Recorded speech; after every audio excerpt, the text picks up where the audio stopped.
Hey, just bringing back memories, man. It's been a great month of boxing, guys.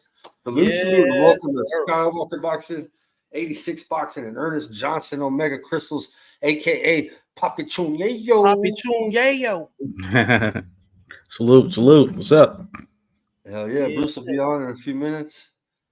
86, salute. Hey, man, Catterall got his get back, man. Josh Taylor, Jack Catterall. There was a lot of postponements. The first fight was very controversial. We had the knockdown in the first fight. Josh Taylor was in his hometown. He got the nod. The rematch, man. It was in more of a neutral territory, and not in Scotland. And you know what I mean. So, hey, man, it went to Catterall. Catterall put on a good. He boxed very well. Josh Taylor came back in the middle rounds. You didn't know who was going to win. It was a good fight, man. But salute to the J. Roos theory. Salute, brother. Salute, Bruce. What's up, Mr. Skywalker? What up, Bruce? Mr. Ernest. What's going on? My brother, Mr. Josh. Salute. And the lovely sweetheart, Cena up there. Salute. Mm-hmm. Hey, Cena's busting us down in the league, bro. She's out there killing it. That's what I'm talking about. Oh yeah. She taking names, kicking ass, and taking names. I can't let my wife pass me up, man, this season. Hey, yo, she got you by a good amount, and me too. Oh yeah. I don't even know how I did. In Champ Ross's prediction league. Yeah. Mm-hmm. Man, listen, man, this in the league, man. This was probably one of the better weeks, bro. We had 12 fights to pick from, and let's just say you pick all the right fighters and the right methods, right? If you pick the right fighters and the right methods out of the 12 fights, you would get 120 points. Okay, so if you pick the right fighter and you get the wrong method, you get 5 points. And if you pick the right fighter, the right method, exact method, you get 17 points. So theoretically, you could just say you could expect to get 120 points if you got them all right. And man, I got 119 out of 120 points. I went against the grain on one fight and lost that one. And I hit 2 fights exactly, which gave me the exact 17 points each. You know, I finished 15th. Yeah. 15th. So this was one of the best picking weeks we've ever had. We've had a couple guys pick all the fights right. We had one guy pick he got 4 direct hits on KOs, which was incredible. Yeah. I picked all correct, but I didn't get some of the outcomes. I had a pretty good week, but yeah, it was an incredible week, man. Oh yeah, it was pretty tough. Yeah, I'm down there in 38, so not too hot for me. Man, so we had Lawrence Okoli, bro. Lawrence Okoli looking tough, first round knockout. Oh yeah. Did you guys see that fight? Yeah, man, that's the fight I went against the grain on. Oh, you picked the other guy? Yeah, because Okoli is chinny. The problem is the dude never got a chance to punch him in the chin. Right. No, I feel you. Yeah, I ended up going with Okoli. I went with Okoli because I felt like the weight would do him good because he might have been struggling getting down to 200 because he's a big dude and he was comfortable being at that weight, so it shouldn't be an issue for him. And he was basically fighting a midget, so yeah, the tower. He was moving up. He was a bigger guy. Yeah. Hey, Canelo has to worry about him and Billy, bro. Fucking dude's a monster, super middleweight, man. First round knockout. Ken Corso, salute. Bruce, did you see that knockout with him, Billy? Yeah. Ugh. Nasty fight. The fight before that was it Makhmadov? The guy that got beat by second round knockout. Yep. He got beat by Caballel. Yeah, he got beat by Caballel. He knocked his dude out in the first round, and then the next fight, Mobility knocked his fucking dude out in the first round. It was like back-to-back first round knockouts. So the zone the matchmaker didn't put together a very competitive card last night. I got to say, man, up in Toronto or wherever the hell. They're good for that. Columbia. Yeah. The fight was afternoon, bro. The Josh Taylor and the Catterall fight. That was a good. It was as good as I think it was better than the first one. Yeah. Did you guys watch the the Bridgerweight fight there in fucking in Poland on Friday afternoon. Yep. Yep. That was another one. First round knockout, man. Yeah. You know? And the dude who was the champion from Poland, what was his name? Rizak or something like Rosansky, yeah. Yep. Rosansky. He was terrible, man. That's the worst world champion I think I've ever seen. Undefeated WBC Bridgerweight champion. He looked like shit. I asked my eye surgeon, I said, does smoking a lot of weed, is that good for it? And he says, well, the thing is, it works, but you have to be smoking all the time. You have to have the THC. You have to be stoned all the time so the pressure doesn't build up on your optical nerve. And so I said, how about I got this stuff called Green Dragon that I do, and it's like I take this every couple of hours, and I'm stoned all day. Hey, you quit smoking weed because you were just doing the Dragon for a little bit. Hey, man, variation. But anyway, he said if you're high all the time, it'll relieve the optical pressure, and it will not cause the progression of the glaucoma. So I'm not going to go look for a second opinion on that. I take the pharmaceutical medication anyway, and I like smoking the reefer, so it all fits into my my healthcare. Right. You know what I mean? Well, I feel you for sure. Well, damn. Y'all got some good doctors. That's what it is. Yeah. Oh yeah, man! You kidding me? I had cataracts. That's how they found out I had glaucoma. I had cataracts. So I went in for the surgery, and they took the cataract out and they put a lens in there. And I've had 20/20 vision ever since. For the first time, Wow. in my life. Unbelievable. I wore all through school. I wore glasses. I had to always wear them to get my license. I used to go to concerts. I'd be bummed out. I wouldn't have my glasses. I couldn't see the fucking musicians on stage. And boom, going for a little operation. And they implant a lens and your 20/20 vision. So I should have had this done years ago, man. But yeah. Tim said he's not going to be able to make it. Oh, okay. No. Oh, damn. Hey, salute, Pro Say. He does one thing. He's got one assignment to do, and he doesn't do it, man. That's fucking him with this one.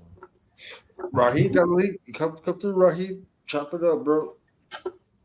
So I mean, what y'all think about the Catterall fight? Like I said, honestly, I thought Catterall won the first fight, and we would have been. I feel like we would have been in a much better position if Catterall was the undisputed champion, because I just feel like he's gonna give out a better effort. Does anybody on the panel agree with Bob Arum? Does anybody agree with Bob Arum? Bob Arum said he was robbed. I think Bob's got the cataracts. I think he's got to go see the Bob was pissed, man. Yeah. I agree to a certain extent. I think 117, 111 was way too wide. Yeah, I agree. And that was two judges right there. Yeah, way too wide. I'm thinking, the 116, 113 was cool. Yeah, that was good. The right man won, though. So Yeah, right. Certainly. I'm not going to get into it.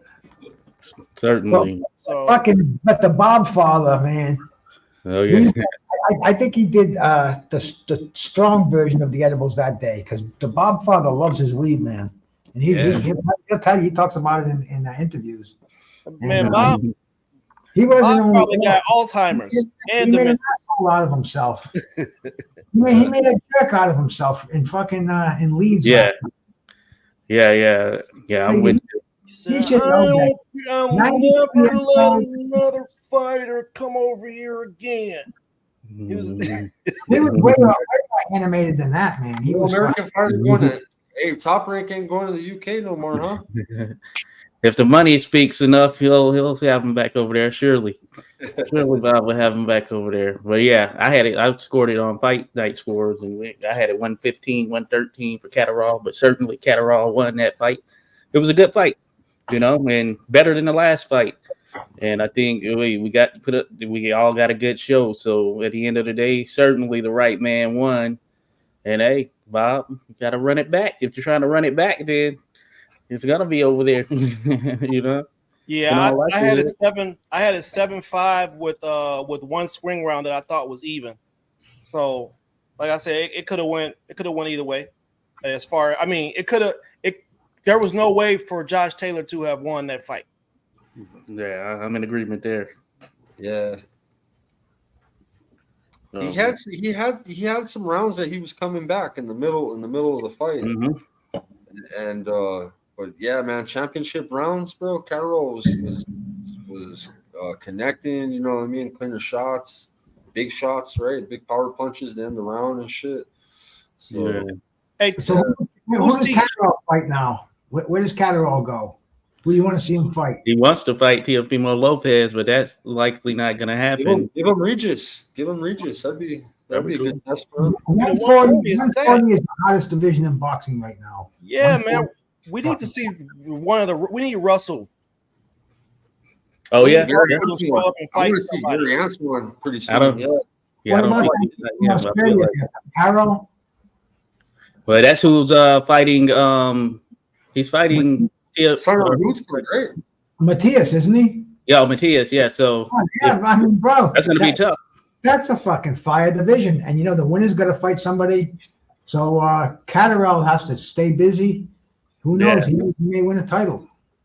There's a lot. Anything can happen in that division right now. Yeah, I'm sure he wants a title shot, but he's got to wait now. So it's going to be a matter of him waiting longer, or hey, fight someone who doesn't have a title, and get that money. Remember that from Champ Ross, Ernest? Sammy Shipman. Hey, I'm telling you, man. Listen, bro. The Pro Box, I like the matchups that they put for us, but they got to fix their judging problem, man. And it seemed like Paulie and them, they don't dive into it the way they could. They really could roast them guys, and they got to get at them. Yeah, Bradley does it. Timothy Bradley likes to roast their ass, bro, when they get a fucked up scorecard, huh? You hear Bradley? I think but those guys got some weight, bro. They got some leverage they could use on those guys, and they probably should. Like, listen, man, we got the best matchmaking out here. We need to get our judging right. Hey, I'm just excited, bro, because we have another fucking huge event, bro. Huge fight, the 5 versus 5, man. Oh yeah. Down this week. Man, bro, which 5 are you picking, bro? Like this is a stacked fucking card. You got Zhang and Wilder, both coming off a loss from Joseph Parker. It's a perfect matchup, right?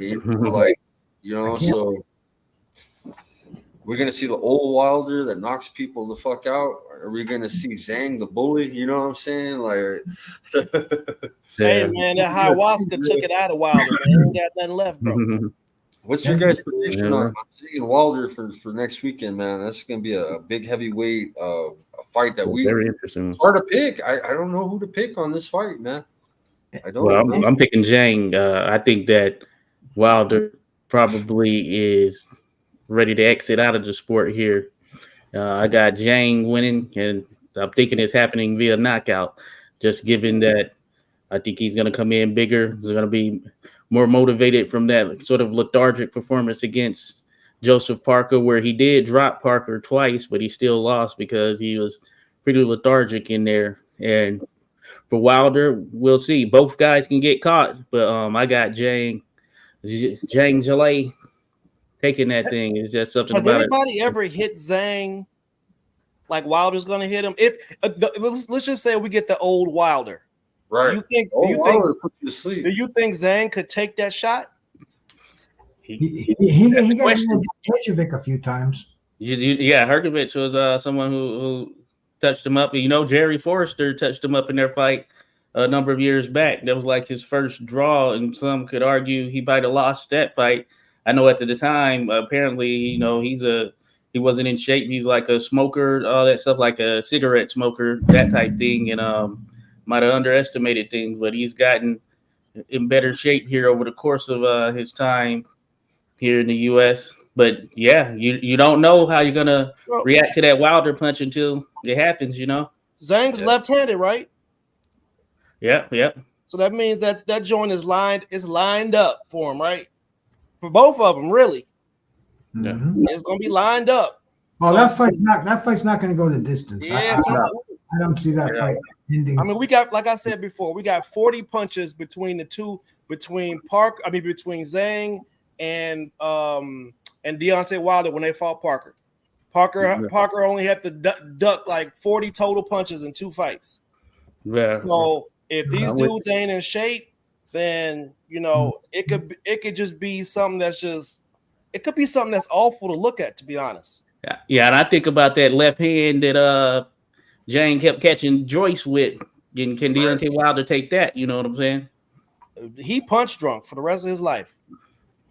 After what Fury did to him, I'm surprised he ain't stuttering.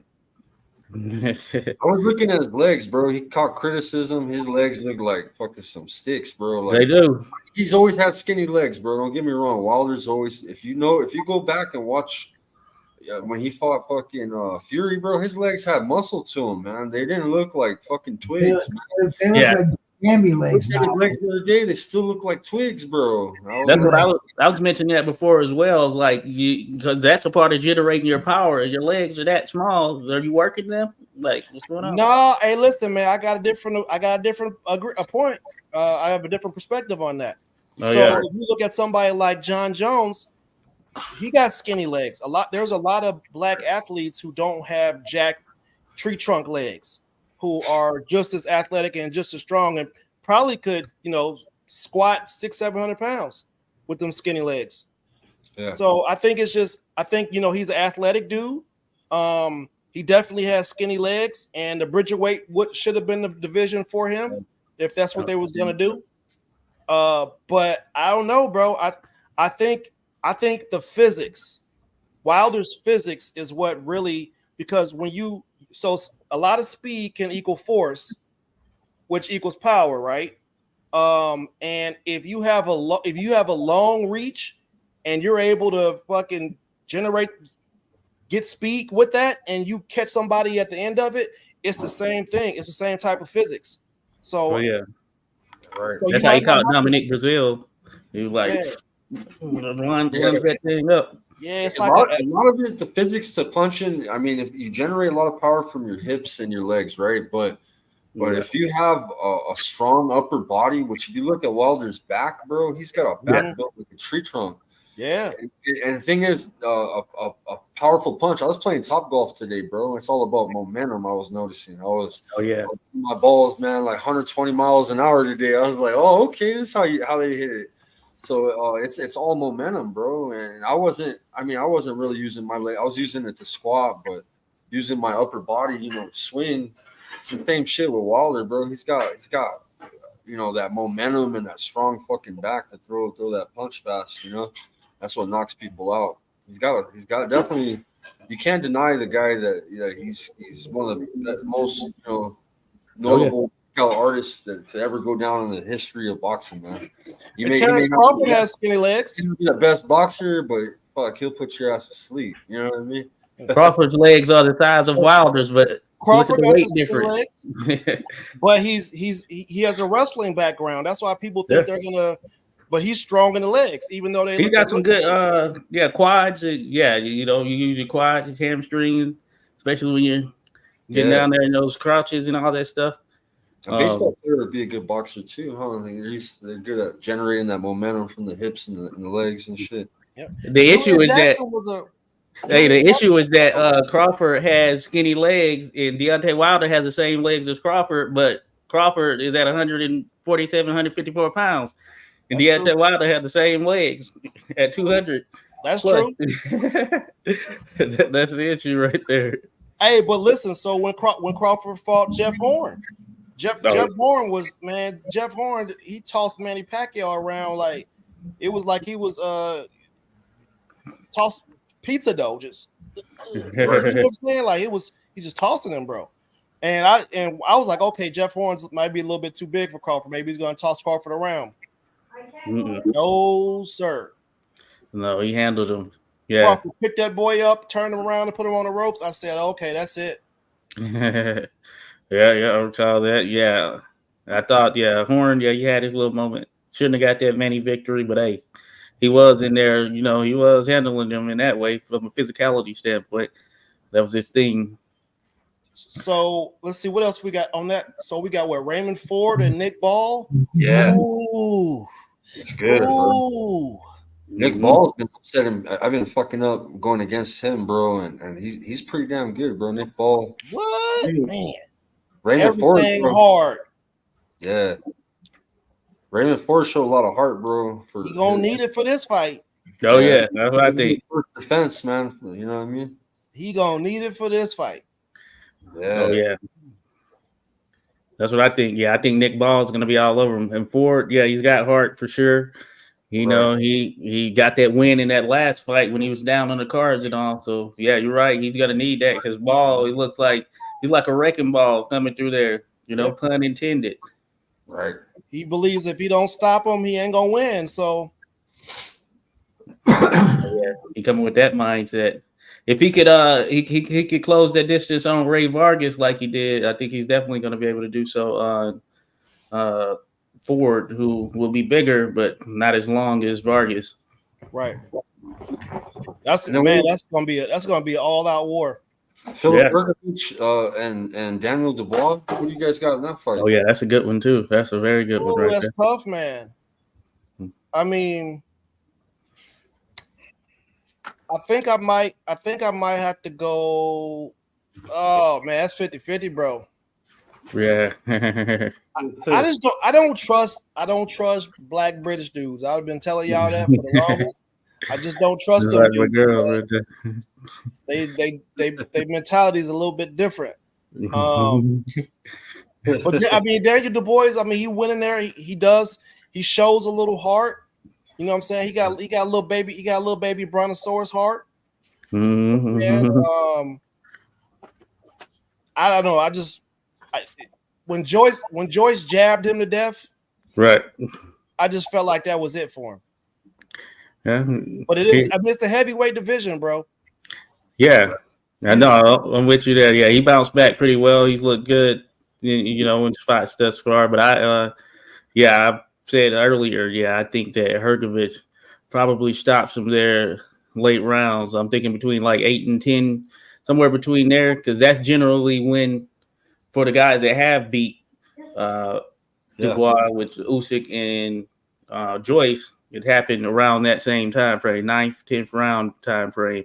So I think that it's going to be a good fight there early. You might see some heavy shots landed and all that stuff.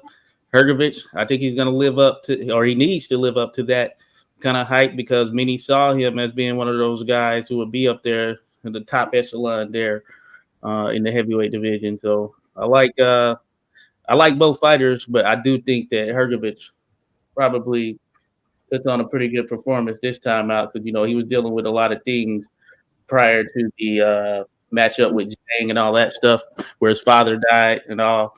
And then, so he's coming back from all of that. And I think we might see a better version of him, maybe the best version of him we've seen since, you know, beforehand when he was just running through guys. What if Joyce dropped that body shot? I mean, now you see how body shots affected them European dudes. What if he dropped that body shot on him? Hey, that's not a bad strategy right there. That's what I would do. Yeah. I've seen it. I've seen the weaknesses and people from different countries. They seem like they can't take it to the body, man. No, that'd be a good. Did you guys know Bibble's opponent? Are you guys versed? I don't know who that dude is. I don't recall him. I know boxing real well, man. I know a lot of names. You know, people be like, "Who the fuck do you know him?" Like, I know. He has no notable names on his resume, really. Oh, Malik's the nod, 22-0, 16 KOs. Where did he come from? Probably the same place that Polish dude came from that got starched. Yeah, somewhere near there. Man, he's gonna get fucked up, bro. So, yeah. What you think, Bruce? Which we got heavyweights is what you? That's your thing, ain't it? My thing, yeah, I guess. Who you think's gonna? I think Hrgović beats him by like Josh said, 8th, 9th round. I think he's gonna stop him. Maybe some body shots, solid. He's got that solid left jab, like he's kind of like a Klitschko clone, and I think he'll beat Triple D. Triple D, he knows what it's like to get knocked out already. It's not that bad a feeling for him, so I think it's going to come once again. You know, Herjavec hasn't tasted defeat, so I think he's got that as his advantage. No. But heavyweights, though, you never know, man. Big punch could go either way.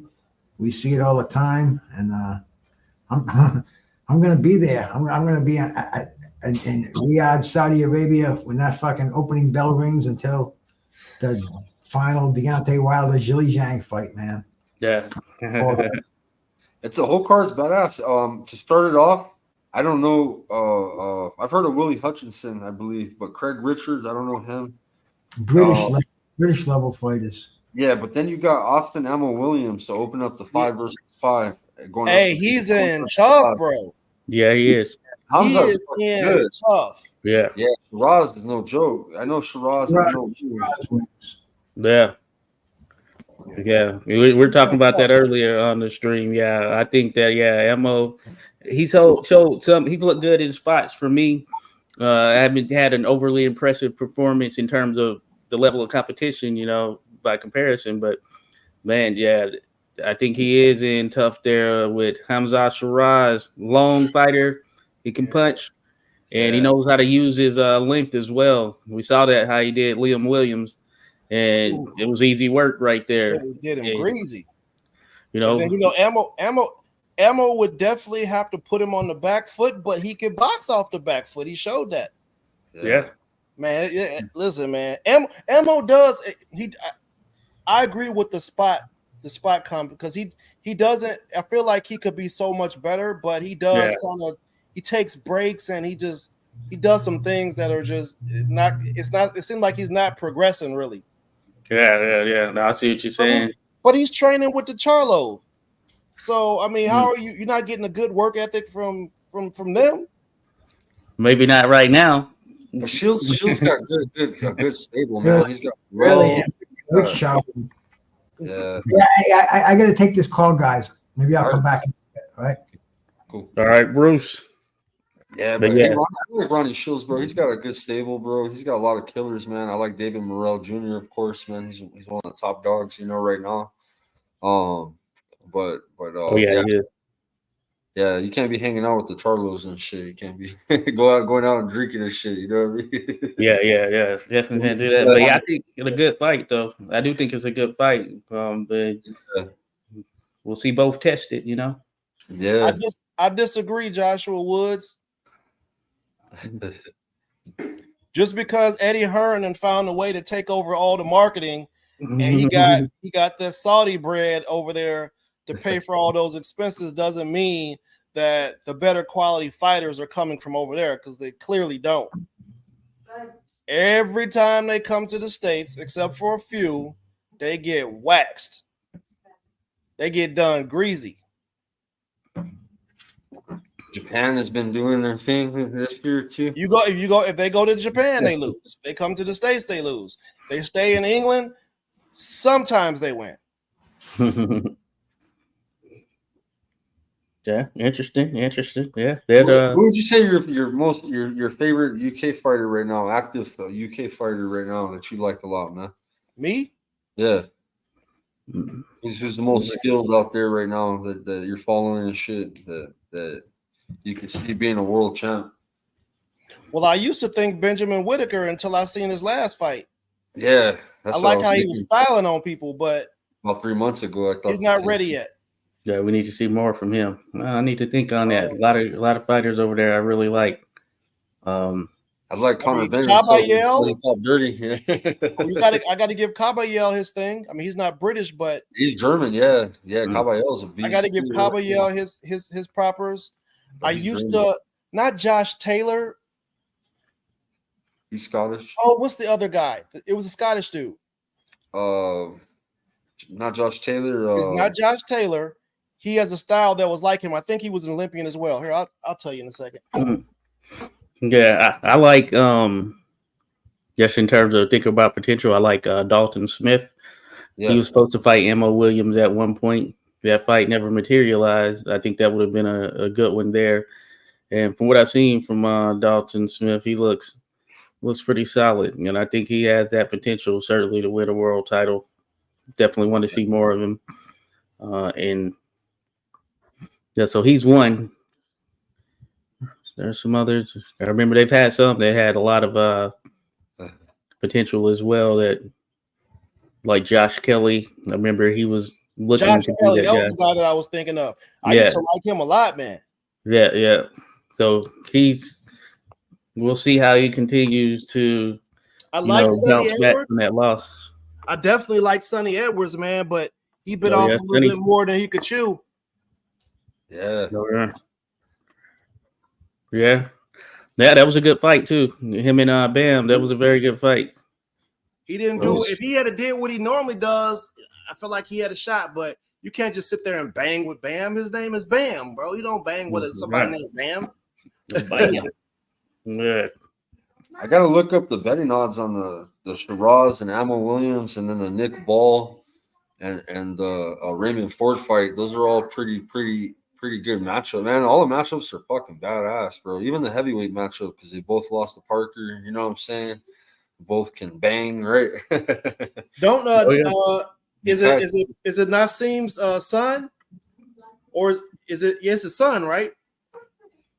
Prince Nassim. Who's that? He got his son. I don't know. I feel like I just saw him fight not too long ago. That boy is cold. Yeah. Mm-hmm. Okay. I know Shane Mosley Jr. got a fight coming up. He's supposed to be fighting somebody. Who's Shane Mosley Jr. Fighting? I gotta look at his box score. Maybe it's on there. Shane Mosley Jr. is he has to work for his. You get what I'm saying? Like, he has to work. He has to outwork. He has to put the work in the gym. He has to outwork fighters. I don't think he's like naturally gifted, like his pop seemed like it was. Yeah. No, I think I agree with you there. He's looked good at against certain fighters, and then he's come up short at times. Against a fighter that you would think he'd be a little bit more competitive. Certainly think about that contender when he lost to Brendan Adams. And Adams is shown to be pretty solid, but man, Adams is oh boy. Yeah. I feel like I was one of the only people that picked Adams to win. Yeah. In his last fight. He's been out for 3 years. I was like, listen, man, I've heard stories about Adams giving everybody work in sparring. And he's one of the type of people that just he doesn't do what he does in sparring and fights. Yeah. Definitely know that situation. So yeah, interesting for sure. But yeah, I'll have to look that up with Mosley Jr. I didn't know he was fighting coming up, but I like his style for sure. Let's see, who else did we go? Okay, so the Vlad Panin kid. Okay. Yeah. So, bro, I've noticed something. His trainer, because I always be cooking. I was like, what is this? With his trainer being there dressed like he getting ready to go to the nightclub. He be having jean sets on. He be up in there with like club attire on in the ring. He looked like Nipsey Hussle to me. You know none of his fighters lose, bro. All of his fighters knock his shit out. I don't know what his name is, but that dude, whatever, he must got some skills on the training side of the game. He low-key might be working his way into the trainer's topic, trainer of the year type topic, the way his fighter's been knocking everything out. Did you see that with Devin Alexander? Because he got hit in the back of the head. They didn't the referee didn't catch it, and of course they took forever showing the replay of it. By that time, Devin was already out of the area. It was already in the back or whatever, but it's gone down as a TKO. That was one of the picks I had. I thought Devin Alexander would beat him because he had the experience, and Panin, hadn't really been in there with anyone. I just felt like that experience was going to come into the fold. So he did have size on Devin, who, at 154 looks kind of small, but yeah, that shot, did him in. There was 2 fights this weekend where a guy got punched behind the head, and that was the end of it. I can't remember the name of the other fight because I was watching. I was like, "Yep." I told my wife, I said, "See, you see how he fell? He got punched behind the head, and it took like five seconds for it to hit him, and he just collapsed." I was like, man, I was like, this punching behind the head stuff. We got replays. Right. They need to use replays, man. Yeah, like all the other sports. Yeah, a fighter shouldn't lose a fight because he got fouled. Yeah, they only have it in like this. That's a annoying thing about boxing. It's only like certain areas, certain states, and their commission they'll have replay. Then you be in another one, even though you can clearly see it was something that was not legal in that sense, but they'll still stick with the actual verdict. It makes no sense. I can't find the Fury. I can't find the Fury Usyk fight. Like the whole thing, I haven't been able to find that yet. When I do, I'm gonna chop that video up.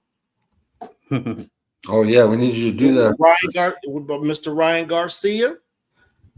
Oh hey, what's going on with Ryan Garcia, man? Oh, the B sample came back. So what's going on? Is that win gonna get reversed? You think that they're gonna petition the Haneys? So I think they already have, right? At a minimum, it should be ruled as a no contest. Yeah, that's in all likelihood, you know. At a minimum. Yeah. So the boy got cheated, and people still don't care. I know big Gervonta Davis been going at him on Twitter. I've been seeing a bunch of stuff. He's saying that Brian didn't cheat. It was just gonna happen. Hey, but Haney doesn't look in good shape lately, man. I seen a video of him just recently. They released a clip of him because they spotted him. He gained weight like a motherfucker, bro. Like he's already struggling to make 140. He got fat enough. He got fat in the face, bro. His face got fat, bro. I don't know if that's what happens when you eating good, bro. You eating good. You making all that money. You eating good, bro. Yeah. Almost unrecognizable, bro. I was like, damn, he got some fat on his cheeks, bro. Fucking. Yeah, I think he's ultimately going to end up around 154 at some point because even though he struggled to make 140 from all indications since he moved up there, we already know he was struggling to make 135. Yep. So it was just a matter of time. He'll probably leave 140 sooner than what we may think, you know. Yep. Man, there's so many good fights there too, man. Dang, you're not gonna get a chance to see any of them at 140. June's gonna be good, bro. Boots ain't going nowhere anytime soon. Nah, he's there. He's got there. Time. He's got time, and I think before he goes to 154, he needs to do it the right way. As far as he's got a good trainer to put the weight on him properly, but you got to put it on the right way. You can't just eat a couple extra cheeseburgers and be like, all right, I'm gonna do 154. All right. Which we see with some guys, they'll go up just because they don't want to cut that other weight, you know. But I got a feeling, Boots is gonna go about it in a proper manner, you know. Like I feel like that's what Crawford is doing. You know, we haven't seen him out there like that. I think he's been in that lab. He's getting ready. Yeah, you know that boy's doing squats and deadlifts. He might surprisingly be stronger than this dude he's fighting. Oh yeah, but I mean, we still got to find out if that chin can hold up, because the dude he's fighting can crack. Yeah, Israel Madrimov. Yeah, he can crack, bro. So we're gonna see if that chin can hold up. With skill level, we know Crawford got the skills. Yeah. You know he's gonna be able to catch him with shots he ain't gonna be able to see. But you know, is he gonna get caught slipping first? You never know. You know what? I might actually put like 50 cents or something on it to say that Crawford gets knocked down and still wins the fight. That probably have like some huge reward on the end of that. I'm like,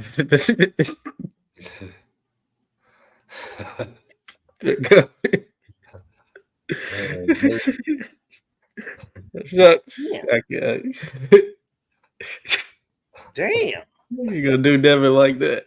Dang, roasted him. Roasted his ass. He looked like tell us how you really feel, Barry. This has been a funny fucking year of boxing, bro.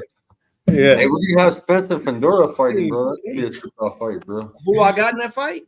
That's gonna be a tripped off fight. That's what I said. Man, Styles, bro.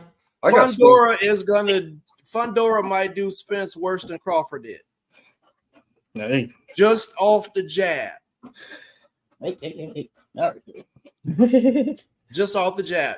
Fundora's left is trash. I think he might be right-handed, to be honest, because he ain't got no pop on the jab. I mean, on his back on the brick hand. All right. No. That's a labradoodle. That's a labradoodle, huh, Josh? It's an Airedale. Airedale Terrier. That's a terrier. Oh, okay, terrier. Okay, I thought it was one of those. Yes. Airedale. She's hopping up here. She heard me laughing, I guess.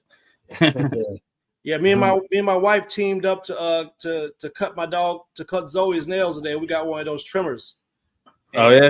Yeah, she was. Show you the teeth. These not like nobody messing with her feet, bro. Oh yeah. I tried to do hers once. It didn't work out, so I don't do it myself anymore. Man, it's $15. It's $15 a crack for us. I used to take her every Monday, man. But $15, that's $60 a month just to get her toenails cut. So we like, man, we can save that money. Yeah, I feel you for sure. I feel you, but yeah. What was the fight you just mentioned there, Skywalker?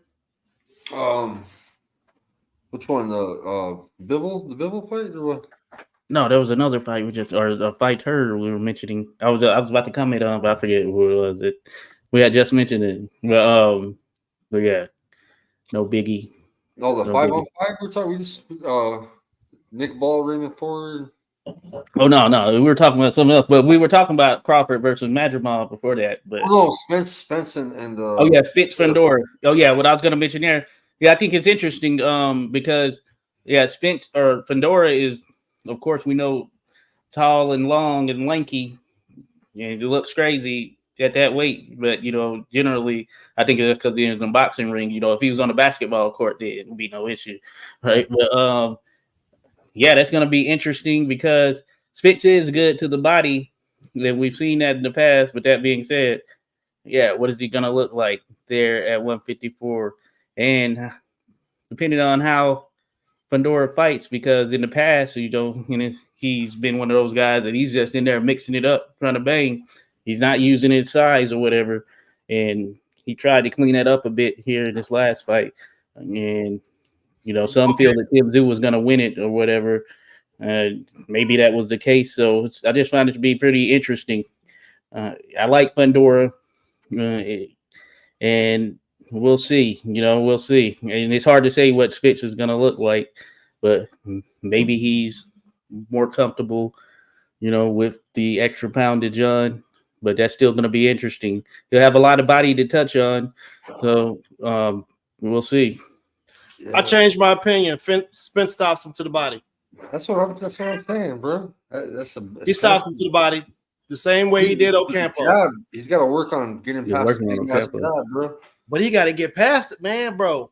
You got depending on if Fundora uses it. Fundora's been using it as of late, but previously he didn't care. He just be in there banging. He threw like 300 of them bad boy, 400 of them against Tim Tszyu. That's what it felt like. Yeah. So maybe he fights more in that way, because I'm sure if you're in his camp, you got to be telling him, hey, do not get in there trying to bang it out. Stay on the outside. Keep him behind that jab. Yeah. It's interesting. What do you think about what they were kind of talking about it on Pro Box, but the fact that Spence is coming off a loss, moving up to the division, he's getting a title shot already. And there are people who've probably been in the division in line, won the title shot. They're not getting it, but that's when the money comes into play and all that stuff, Yeah, man. I think PBC set Tim Tszyu up, bro. I believe Fundora was training for him the whole time, bro. You don't take a fight on short notice and you're able to go 12 rounds and throw feel like what feels like 1,000 punches. I just don't, I felt like it was a setup from the gate. No, and I picked Fundora to win. Oh yeah, I did too. I picked him to get the dub too. I did. Hey, Charles Conwell's kind of like another super yellow Matias. He is. A lot of people don't mention his name because he has killed somebody in the ring. You know what I mean? And I was at that fight. It was here in DC. It was at the MGM National Harbor. Yeah, that's great. Dadashov, yeah. Oh no, that was Oh no. That wasn't. Yeah, Matthias. That was it. So no, Matthias. not Conwell. So no, I Conwell's was at the. was who's the He one? was Patrick Day. It was Is Patrick who he Day. was fighting. So no, I was at the Matthias and Dadashev fight. Oh, That was okay. here in DC. So not Conwell, but Yeah, but Conwell, man, he's good. I yeah, think he's changed up his style though. He used to be more aggressive, like you know what I mean. Like now I think he boxes a little bit more. I think he takes it easier versus Subriel. Subriel's full speed still. You know what I mean? Yeah. He hasn't really changed his style after what he done. But no, you're right. Conwell, he's a name that has been out there. I forgot he was at 154, and he's shown some promise as well. And it seems like he just seems to be one of those guys who just has that raw, natural, just power. Like it doesn't even look like he puts everything into it, and it just looks like it hurts. You know, one of those type guys. And it's unassuming power, I guess you can say. And yeah, it's interesting that his name isn't being mentioned amongst them. You know. Yeah. Oh yeah, bias for his guy. I'll see. Oi, oi, oi. I got my Australian homies. Barry. Speaking of Australians, hey, I want to bring up a fucking really good fight. Damn, why am I? What up, Just Do? Oh man, there's Just Two in the house. Salute to the voice, man. What the fuck's his name, bro? Damn, bro, he has a big fight coming up. He's an Australian. He has a fight coming up. Undefeated prospect. He trains with Shakur and damn. Oh, I know what you're talking about. Not Goodman, not Sam. Oh, bro, why am I brain farting, bro? I hate fucking up names. There you go, Liam Paro, man. Oh, okay. Yeah, Liam Paro. And yeah, he's got a big fight coming up too, right? Who's he going against? Is he going against Matthias? He's the one that's fighting Matthias. Yeah, he's fighting Matthias. Yeah, there you go. Yeah, that's gonna be a good one right there. Yeah, you already know. Hell yeah. They got the stretcher with the oxygen and the ice pack under the ring. Yeah. They're gonna be coming at it. Yep. Oh yeah. He knocked out Montana Love. Yeah, I remember that. I remember Brock Jarvis. Brock Jarvis is a good fighter too, man, from out there. Oh yeah. So yeah, that should be good. Yeah, Paro's fought a lot of good opponents too.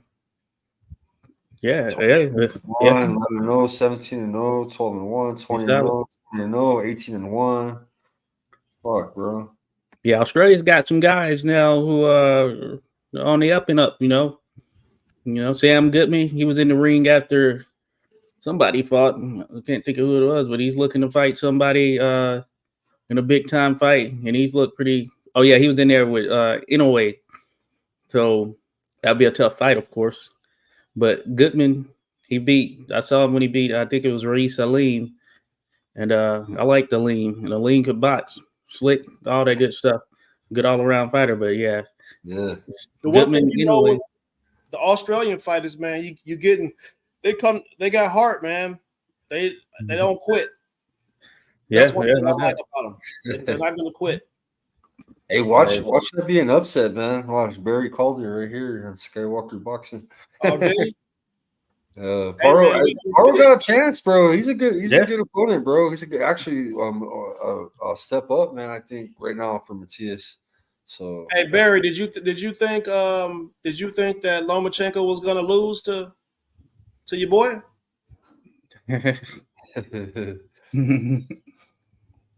I don't know. Some Tim Zoo fans, bro, they don't even fuck with Cambosos, bro. Come on, Barry. Did you think Cambosos was gonna beat Devin or Lomachenko? That's the question for you. No, see, I'm telling you, bro. Hey, Barry, Australia is divided with either you're Cambosos or you're Tim Zoo, right? There's a divide, right? Hey, I had to check. I had to find out if he was being biased or not. So Hey, Ernest, you know, I'm from the border, bro, right here in El Paso, man. If you got, I remember I had a no boxing, no life hat back in the day. You know what I mean? Had a Canelo hat. They were talking shit to me, bro. I had OGs talking shit. Say, oh, fuck that redhead motherfucker. He's not. It's all about Julio Cesar Chavez, you know, and they're fight like that. You know that? Yeah. There's a lot of Canelo haters that are Mexican, bro, and they're just diehard Cesar Chavez fans. They don't want to see anybody like that's their goat. They're like, fuck this. Oh yeah, They're like, certainly. hey, well, when you out here in these streets, man, you got to deal with people that got mental issues. Like, hey, I'm not the fighter, bro. I'm a lover of the sport. You feel me? Like, I don't want to have to beat you up or shoot you or something like that over somebody else that's actually getting in the ring to fight. I don't want to have to go through that. But you know, you got to be ready for it because there's some really ridiculous people out here, man. Yeah. You got to be ready for it. It is. I always find it weird fighting at a boxing match or boxing event, right? When you have crowd fights and all that stuff. Fuck Floyd, man. Fuck Floyd. That seems kind of weird. You're there watching fights, and you're like, you're gonna fight. Yo, Fury and Wilder fought the trilogy. I was at a theater, bro, and fuck, bro, it was wild, bro. And we live in an international city, man. We got guys from the UK that are here, you know, supporting Fury. We had a bunch of, you know, saying boys from Atlanta, from Alabama and shit. Yo, bomb squad, fucking fight almost broke out. Fight, bro. Yo, like throwing their fucking popcorn and shit. You know, it was a brew house, so you could drink in that motherfucker in the theater, bro. So these dudes were all faded, bro, and almost fighting, bro, after the fight. But I told you, bro, the sport has a history of that. Yeah, it was with Jack Johnson. I brought this up before. When Jack Johnson was giving them white women the hard, you know, the BBC, and they didn't like that. And then when he knocked the dude out and took the belt, they literally started lynching black people across America, bro. There was race riots just because the black dude finally got a chance to get the heavyweight belt and won it, and then it started race riots. Oh yeah, you're talking Jeffries Johnson and Johnson. Johnson, Jack Johnson, James J. Jeffries. Yeah, Johnson had the title at that time because he won it against Tommy Burns in Australia. And of course, there's uproar. He had to go there to be able to get it. But yeah, when that happened, so Jeffries had been the guy who was the previous heavyweight champion prior to Tommy Burns, and he was undefeated when he retired. But there were some guys he should have fought that probably could have gave him a tough run. Jack Johnson being one of them, even though he would have fought an earlier version of Jack Johnson, who was still formidable enough, would have made it a good fight. May have been tough for Jack at that particular time if it would have happened in 1904, 1903. You know, I love the history stuff. But this one happened in 1910. And yeah, it did spark race riots. So Jeffries, they coached him out of retirement, all that good stuff. But it was a doom plan from the jump because he was over 300 pounds at that time. And he had to get back down to his fighting shape, which was around 220, somewhere in that range. And he got his butt handed to him by Johnson. Now, Johnson did let it play out a little bit because you can't just go in there and spark him out in one round or anything of that nature. So he let it drag out there a bit, but it was going to be tough for Jeffries at that rate. And he had been out of the ring for almost 6 years for the most part. So it was interesting, but you're right, though. Man, he was knocking motherfuckers out, and then he had groupies, and he was sliding them to BBC. I think they got him because he took one of them across state lines. It was this whole setup, bro. It was just something real wild, bro. I was like, man, this dude wilding out. He out here knocking motherfuckers out. He got driving in town with a convertible, just cheesing. Like, yo, bro, he was a real rebel. But the sport is built off of that type of stuff, man. And people don't acknowledge that. And then there's obviously nationalism that's involved. I mean, we get that from Olympics and things like that. Right. Different countries wanting to get behind their people, but ultimately, I think that's bad for the sport. To be honest, I think it should be about the athlete. Like, I don't care that somebody from the Ukraine, if their country's at war. I don't give a fuck about that. Did nobody care about us when we was in war with Iraq? Did nobody talk about, oh, the black fighters doing this because blah, blah, blah, and we got Iraq. Did nobody care about that? Nobody give a fuck about what's happening in Ukraine. They're getting our tax dollars. You know what I'm saying? Like, let's talk about you as the fighter fighting somebody else that's another fighter. Who cares about what's going on in your country? You get your ass whooped for not training, or you whoop ass for training the right way. That's it. Oh, I feel you. You saw what Fury was doing? He had the 316 on his back. Oh, yeah. Yeah, so he was taking shots at as the Muslims, talking about Christianity and stuff like that. He was taking shots at them with the stuff on his back. He doesn't behave like a Christian, and neither does Ryan Garcia. I didn't realize that they allow him to do that, bro. Because I know, like if you go to, because I was in the military. I've been in the Middle East, man. I know about Islam, the Islamic countries, and the do's and the don'ts. And yeah, bro. I don't know how they allowed him to do that. That's why I keep saying Kinahan got something to do with what's going on over there. Yeah, because that's Medina. Yeah, that's the Holy Land, man. You're not supposed to. Yeah, cut your damn head off. Right. Stone you, like literally stone you. Yeah. Could you imagine dying for somebody throwing a bunch of bricks at you, bro? Like that's a hard way to go out, bro. Oh yeah. Good point by Joshua Woods. Yeah, I said, well, blame Louis Smelling for that. Yeah, I think that's the most significant fight in the history of sports, right there. Or it's the most significant event in the history of sports, but certainly it's the most significant fight in the history of boxing. There, Louis Smelling, and what it meant. And yeah, it's going to be hard to separate that country backing aspect from it, because that's what a lot of people will tie things to. But it is interesting, as you were saying there, Ernest, because we'll root for it from a country's perspective. Like if we're facing other countries, all that good stuff, then you'll probably have fighters and teams, things of that nature that you latch on to in your state as well. But it is pretty interesting, especially if you go back in history and kind of those times and how it was for just say a black fighter or a fighter of color and their representation here in terms of course, we root for them if they're fighting overseas in another area, but back here, you still didn't have the same rights. You know what I'm saying? Yep. Which made it interesting. Certainly. Awesome. Salute, brother. So look, we had Deontay Wilder, right? What he was something like 41-0 with 39 knockouts, and everybody that he got in the ring with had hit the canvas at some point, right? Mm-hmm. And then you got Tyson Fury, who's a stateless person, a gypsy. That's what they are. They're stateless people who comes to America, and he is people are treating him like he's the best thing ever.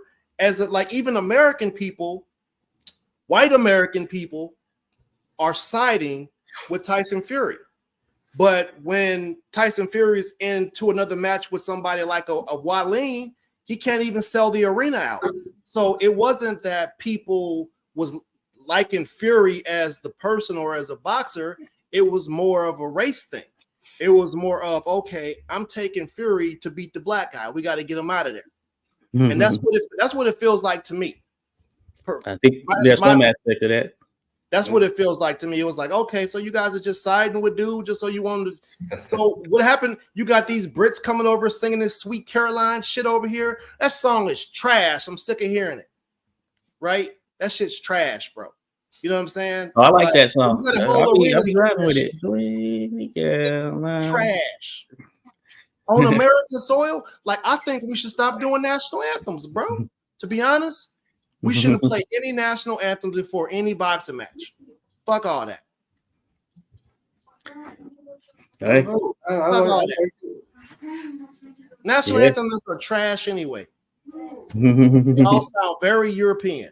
Sweet. I like Sweet Caroline. Hey, I like how they get the chant, all that stuff. I like it. A world sport, bro. Nation does their national anthem, bro. I respect it, bro, because that's each country. That's the fighter that's representing that country. So I don't know. Man, he is. You're not. When you're in the military and you're fighting in the military, you're representing your country. Then that's what I feel like is the real representation. Okay, okay, the Olympics. I guess it goes back to the Olympics then, right?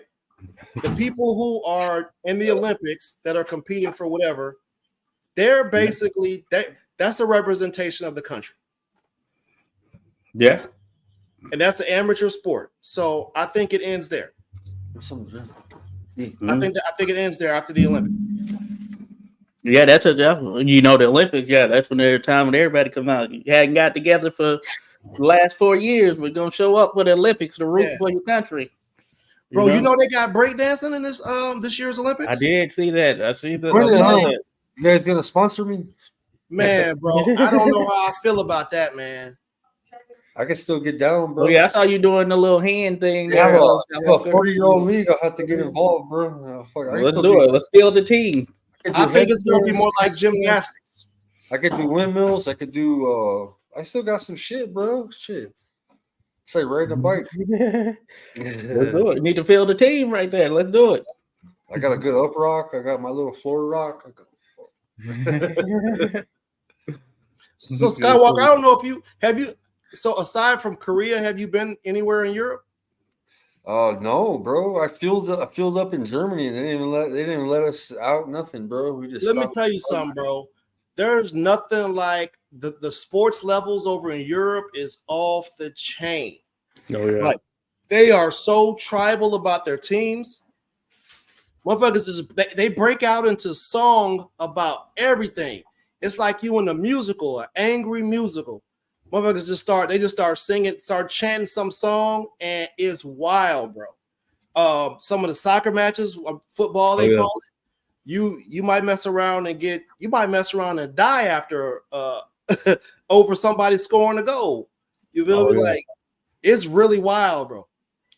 Yeah, it gets crazy over there in some of the other countries, for sure. It's really wild. When it comes to soccer. Yeah, it's football. Yeah, it gets really crazy over there. Yeah. You guys saying that for lose for boxing. Yeah, but the same people that was with Fury for Deontay Wilder didn't give a damn about him when he fought Usyk. Oh yeah, might have been something like that. Same people. They didn't care about it. Yeah, we want Usyk to win. Let's go Ukraine. I mean, I can see the pro-Ukrainian. You know what I mean? Man, listen, it's doing the Russians for some of the Russians. You know, because politics shouldn't be mixing into boxing, bro. There shouldn't be no bans on fighters and no stipulations or restrictions because you're Russian or you know what I'm saying. Or we need to treat you special, a little more special because you're Ukrainian. And, you know what I'm saying? Like, they market the hell out of that shit, bro. It's marketed beyond belief. Every time, Lomachenko, and then the dude who fought, the dude who just won last weekend. Baranchik. Yeah, Baranchik. Yeah. Like they made it seem like Ukraine just took over the world. Yeah. No, they won a couple belts. Good job, guys. You guys were Olympians. You worked hard. Hey, you know what? Where it gets you. Interesting. It happens, man. Some nights. Remember when Hector Garcia and we had two guys from the Dominican Republic, man, became world champs. And remember on a Saturday night. Because they're a small little island, you know. Or when the Philippines, when they win a world title, it's a fucking parade, bro. You seen Vince's homecoming? Shit, just off of his win? Shit, bro. So you can't even mention Floyd in the Philippines. You You can't even mention him over there. That'll be it for you. Manny, my guy. They don't have that much disdain for Tim Bradley, and he really Pat Bronson's think of it more like UK versus USA. That's true. That's the way a lot of people look at it. Yeah. I think some of that stuff you're mentioning can factor in there, Ernest. Some of it I think is also, That's kind of rivalries, taking it back to You the know what? history. To be honest, with boxing, we don't really have a Colby Covington, like the UFC. You know what I'm saying? Like, we don't have somebody like, you know what I'm saying, that has that crowd. You know what I'm saying? Like, I don't really, because I don't know. I was in the military, man. I've been with all sorts of different races. I'm from a Mexican area. I grew up as a minority, guys. I'm a white Mexican. I'm a half breed. Came out white as fuck like my dad, and my mom's light skinned, so I look pure white in a Mexican area. So when I joined the military, I'm hanging with everybody, bro. We got a sports room and shit in the barracks. You know what I'm saying? Yeah. You know what the white people are watching on Sunday? Fucking NASCAR, bro. You know what I'm saying? Yeah. I like NASCAR too. I would watch it. NASCAR is serious. Yeah. You saw what happened when the black dude finally got in there and won. Yeah. They hanging nooses and shit up. There's Latinos. I was the only white boy up in the sports room for boxing, bro. Usually, for the most part, there wasn't. I mean, there is. I don't get me wrong. There is a lot of. There's a lot of history, especially with the white culture and. But for the most part, man, your biggest fan. You know what I mean? I became friends and brothers with a lot of boxing fans that were different nationalities because boxing's a world sport. I'm Mexican, so boxing's real popular, and so is soccer, bro. And yeah, man. So yeah, no, I'm with you there. Bro, if we got us a skinhead, right? Then UFC, that had who could do it? Caleb Plant could probably convert everybody if he didn't have black. If his old lady wasn't black, he could be the guy. You feel me? All those groups, bro, they don't even know boxing, but they know UFC. I'll tell you that. There isn't one. I don't know of one, because if there was a white guy who was like a seriously good boxer, and he supported President number 45, he would have more support than you could imagine.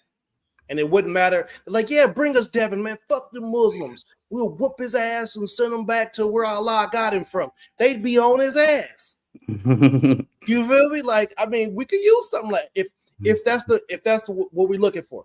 If you're looking for some drama or something like that, that's what you're looking for. I mean, let's do it. Where are they at? You saw what happened when old boy, who was it? Who was the dude from New York who got starched by the? He got starched by the I can't think of his name. From New York. Yeah, he was the Scooter. Oh, Scooby Snacks or something like that. Yeah, Scooby guys. On that little Misfits boxing or whatever. Oh yeah, I forget the dude's name. He got beat by that guy right there could bring it home. Because he come in there, Scooby came in there, looking like, okay, he's gonna get this dude to work, but man, he got served up. All haymakers. The muscles didn't work. Yeah, that shit was like a tough man competition. Right. And he landed all them shits. Yeah. He ran the elbow through there. Oh yeah, Molyneux was on the verge of beating Crib, but the crowd got involved. Devin Molyneux's hand up here with a fight. Oh yeah, salute Joshua Woods right there. He's taking it back to the bare knuckle days, way back there. Yeah. This happened over in the UK.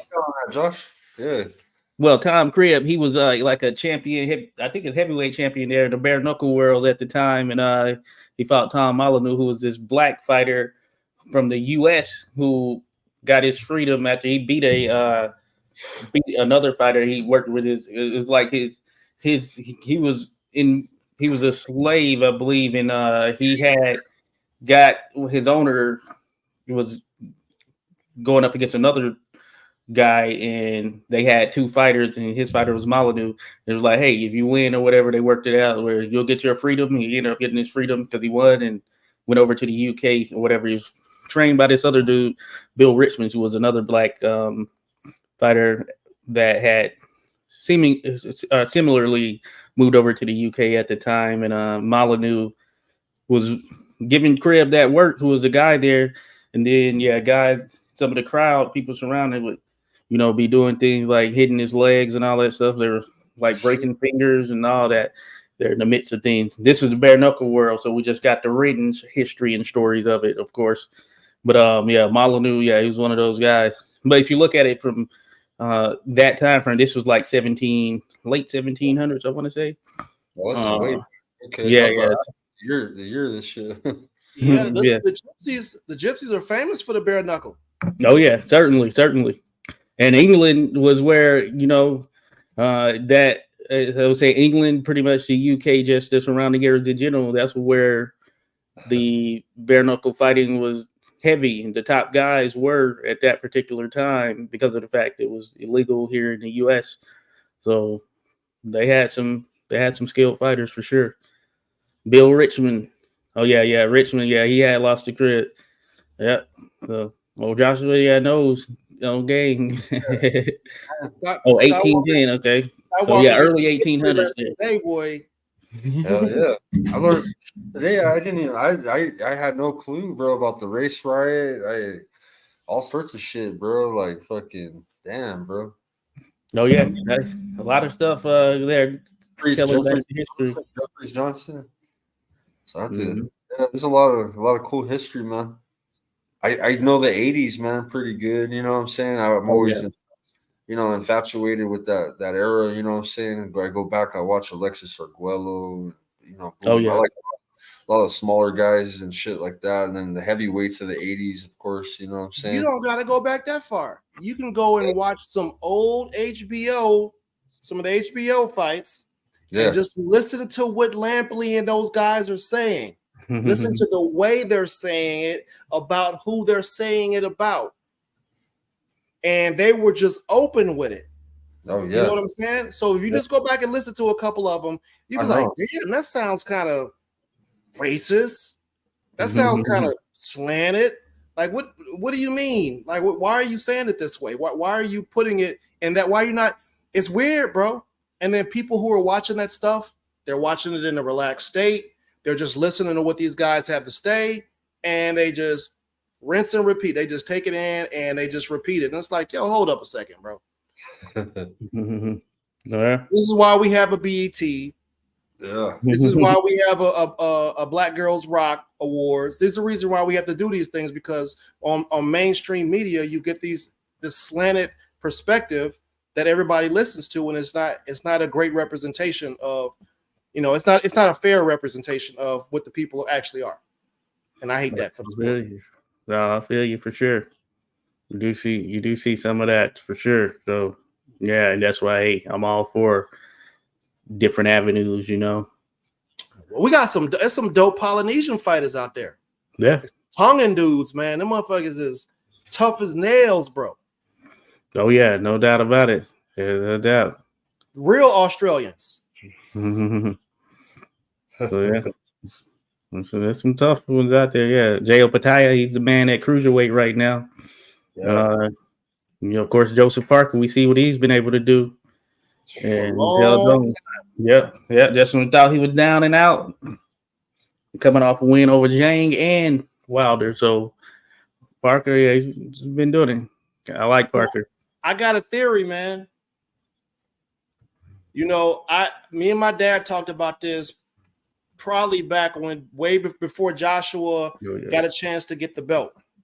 I told my pops, I said, man, they will never let another heavyweight that look like us get all the belts. It ain't gonna happen.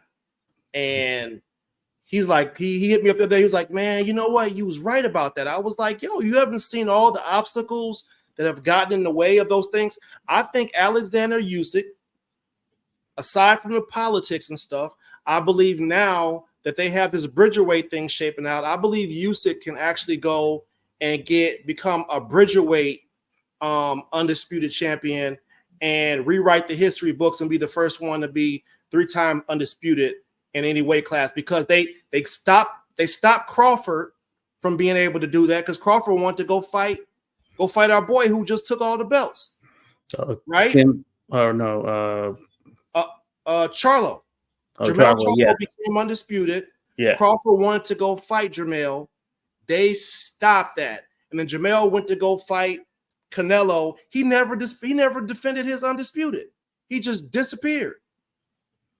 So Crawford could have been chasing greatness, and they stopped it from happening. So Usyk could be the first 3-time undisputed.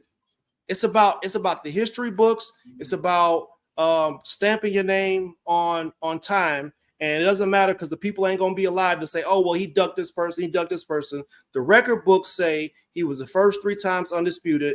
The record books say he did X, Y, and Z, so on and so forth. That's what they're going to say about Canelo Alvarez, too. Yeah, he stamped his history. Yeah, I think some of the 154 stuff was circumstantial there with Charlo, but yeah, that should have happened. That would have been dope to have that happen there in the immediate aftermath. Bridger weight, I think, as far as I know, only WBA and WBC right now are recognizing that weight. I think they had to get the others on board, which may ultimately happen at some point. IBF, WBO, really. We'll see if the ring recognizes it as well, but it's going to take that for it to be, I guess, held to that kind of status. But certainly that could happen because the Usyk is right around that weight. Very Charlo still running from a guy Tim. Yeah, Charlo should have fought Tim. That should have happened. That should have happened. Yeah, 100%. We say that all the time on here, don't we? Tim earned his shot, and then he got caught up in the politics, and they did him greasy. There's no way that Fedora was preparing for him the whole time. I guarantee it. I certainly never know there. Where's Thurman at now? You ain't heard a lick from him. I feel bad, bro. Like, I mean, not really for Fury. I mean, the thing is when he has a rematch in October, Usyk's not going to be undisputed. He's going to be unified. He's going to lose that IBF belt, right? Because is that fair? Hrgovic has been waiting. So yeah, I mean, he's past his time. So yeah, man, he didn't set nothing up. So yeah, he's going to get stripped. So. Catterall, bro. I feel bad for Catterall, dog. This is the rematch. He got postponed. Fuck, he had a chance to become undisputed the first time, man, and that shit didn't fucking pan out, huh? Nope. Now when he fought him, he didn't have shit to offer. You know what I'm saying? So it just sucks. I don't know. They should. I don't know. Like with the rematch and shit, man. I don't know. We got the sport needs to be cleaned up, or either you got to say it's sports and entertainment, or is it a sports and entertainment, or is it a sports? The best should be facing the best. Everybody gets a shot. It's equal. If you work your way up the ladder, you shouldn't be able to get bypassed over some political stuff. I think that's foul, man. All the organizations need to get together and maybe just make one organization. Maybe just find a way to get together and call it something. With the way they're doing it right now, is not. I think it's bad for the sport. Yeah. Yeah, the head gash. That was one of the bloodiest matches. And that was a fucking good fight. Regardless, man. They let him fight, huh? That ring was bloody. Yeah. Oh, yeah. I'm going to end this, man. All right. Get ready for tomorrow. I'm off work. Shit. Yep. But I went to Top Golf today. It was badass. I'm a natural. I was killing it, man. Josh, I was hitting better than everybody in the whole fucking. I was hitting the fence with that motherfucker, dude. Skywalker like Tiger Woo. I am, bro. My team hits at 90 miles an hour, like 90 at the highest, and I'm cracking that motherfucker 130 miles an hour, bro. It was all about precision with us. We was playing for points. Oh, I was playing for points too. I was hitting the fucking the back fucking target, bro. I was hitting the fence, bro, popping that motherfucker right in there. How many times did you? Come on, be honest with us. How many times did you swing and miss? In the beginning, bro, probably the first 2 or 3 shots, and then I got the hang of it, bro. Like, I got my stance. I was eyeballing the motherfucking ball. I kept my eye on the ball, and then I was rotating good, bro. So yeah, that shit. Yeah, I killed it, bro. I was the best there, bro. I was the best out of all those lanes, bro. My ball was going farther than everybody's, bro. Yeah, man. The tech, man.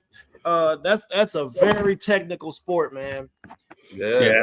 It's super technical, man. I got great respect for the people who are able to do that because I mean, back, hips, hamstrings. I mean, you got to line up the right way, man. And I have great respect for people who are golfers.